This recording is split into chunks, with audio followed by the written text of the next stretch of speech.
Hello friends, my name is Sundara and I'd like to read an excerpt from Yogananda's How to Be Happy All the Time and share how this reading relates to my life and how the teachings have helped me to overcome a challenge in my life.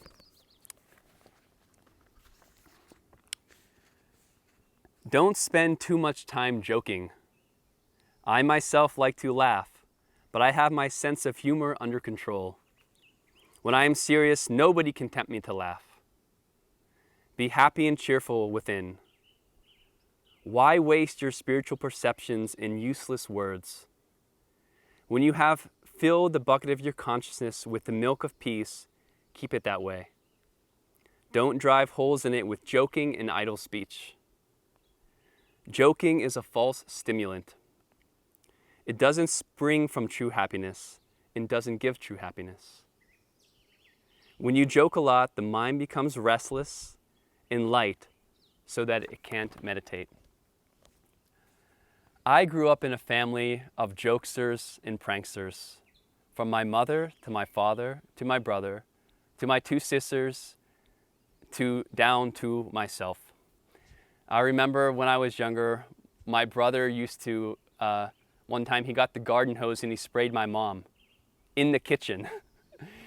Or the times my sisters would paint my toenails, my brother's toenails when we were sleeping, or times when, my brother would light off fireworks in the middle of the night to wake everybody up. So I lived in this joking. My dad would often tell jokes all the time when people would come over and have people just laughing. And one of his jokes were, why do they call the Middle Ages the Dark Ages? Why? Because they have so many nights.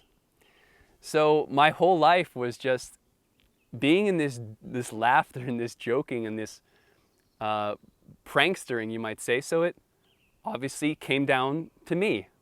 And I remember we would have these kind of like pool parties outside. And we'd have this patio below our house. And we'd have all these guests there. And I'd go up to the second floor window with a bucket of water and just start pouring on guests again and again. And so this was just kind of what I was brought up in. And I loved just this laughter and this joy that my family had. But something changed. When I was in college, I was still a jokester and a prankster. I remember another story of when I was younger, I would hide our cat in different parts of the house. Mom would find the cat in the cupboards, or one time she opened the washer and the cat was in there. And one time my dad hears this meowing coming out of the freezer and the cat was in there. I was younger then, and so I didn't really know what I was doing. But all that to say, the magnetism of this joking really came on me, and it really was something that as I went through my life in high school and college, I was joking a lot. But I didn't realize how that joking affected my peace of mind until I had something to contrast it with. And so when I was in college, I had been studying Yogananda's teachings. I found Yogananda's autobiography, Yogi, when I was 17. And when I was around 22 or so, I did an internship at the Smithsonian Environmental Research Center just outside of Washington, D.C. I was teaching environmental education. And this summer was very poignant for me, because this is when I first started practicing Yogananda's teachings of Hong Sa and the energization exercises. And I started to actually, for the first time, feel energy, what it felt like to have the energy being felt in my body, and to have experiences of real intentional calmness and peace. And I say this is an important part of my spiritual journey, because before I was finding a lot of my joy through outer laughing and joking, which was fun. But now, after I started meditating and practicing these techniques, I started to feel a subtle contrast between the feelings of meditation and the feelings of my joking. Before my joking, I couldn't control it. And now I started to notice it more. So I moved to Ananda village and again, I'm a jokester, I'm a prankster. I start being that more in my consciousness. But I started to notice it didn't feel so good anymore. It was agitated. It was too light. And I thought, okay, maybe I should kind of be more controlling, but I wasn't emphasizing I'm going to change my joking.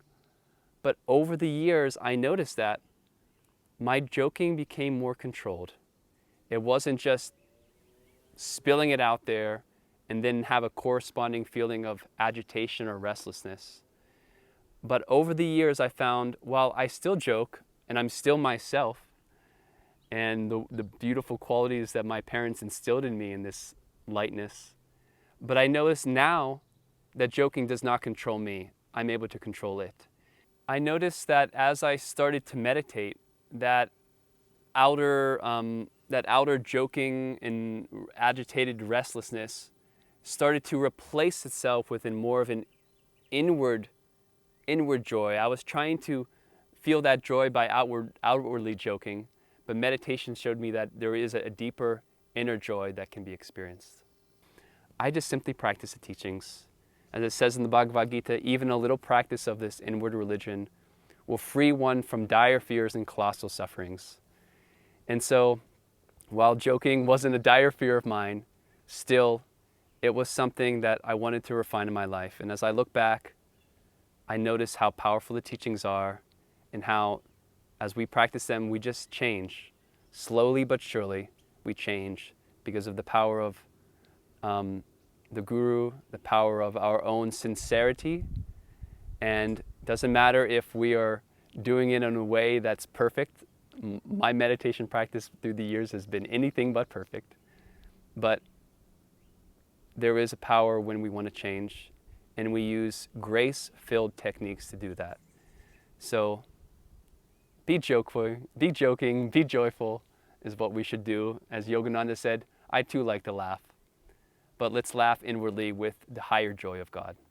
So if you want to learn how to meditate, how to change those habits in your life that seem like they're uncontrollable, you can go to ananda.org, learn a very simple meditation technique.